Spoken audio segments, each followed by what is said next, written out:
There's three things that are very important in this country is honor and support your family, honor and support your community, and honor and support your country. So I'm a veteran.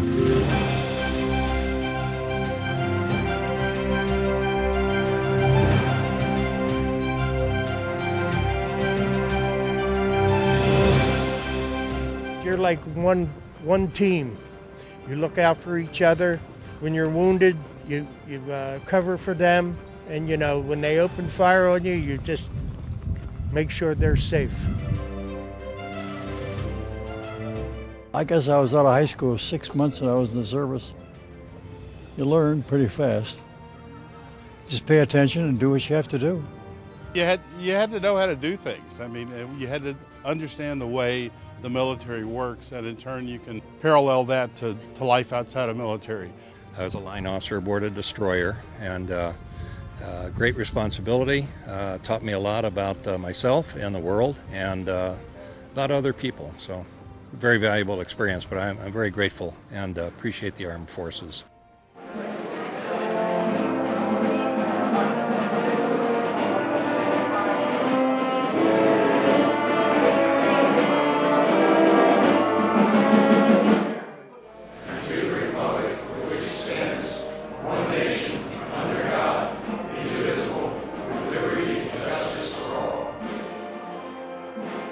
We totally look forward to this day, and we love it when it comes to see you and hear your stories. And so here we are enjoying ourselves together, and that's the purpose of this, really to give appreciation to you for serving our country and its principles overseas and here in the United States over the years.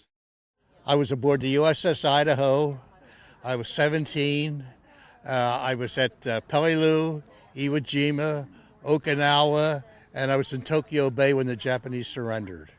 The Stuttgart raid in 1942, we lost over 30% of our.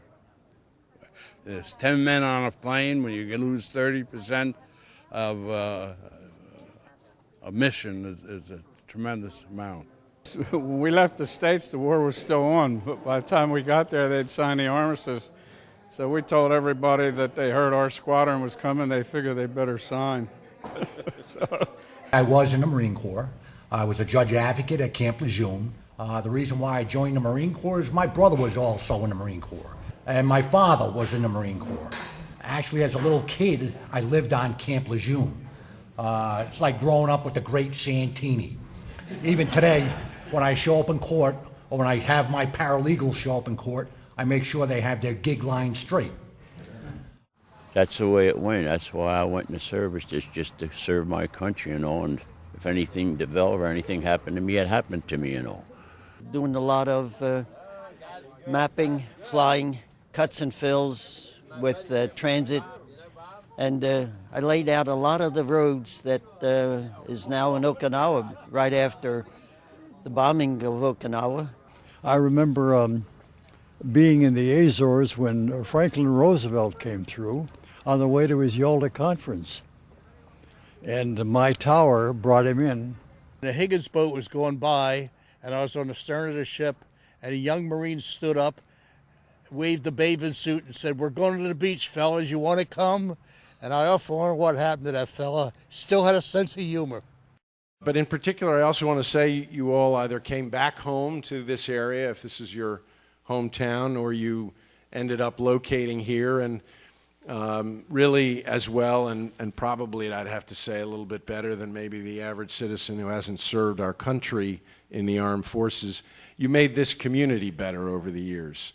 And I, as a young man growing up here, was a beneficiary of your hard work in this community as well. So it's just a thrill for us to be able to spend some time with you and say thanks all morning long.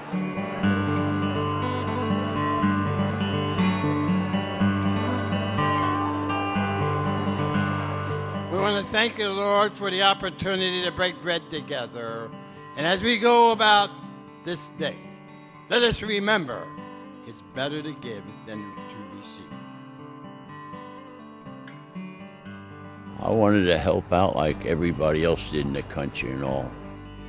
We all enjoy the freedoms that a strong military has earned for us through blood, sweat, and tears, to quote Churchill. I went into Vietnam, and I'm glad I served this country as a United States Marine, and I served America. I figured it was fate if anything happened. I fly my American flag every day. I think the military guys know what freedom is because they served and they know why they served and what it means.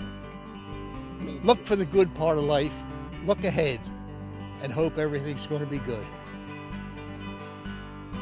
Gentlemen, thank you.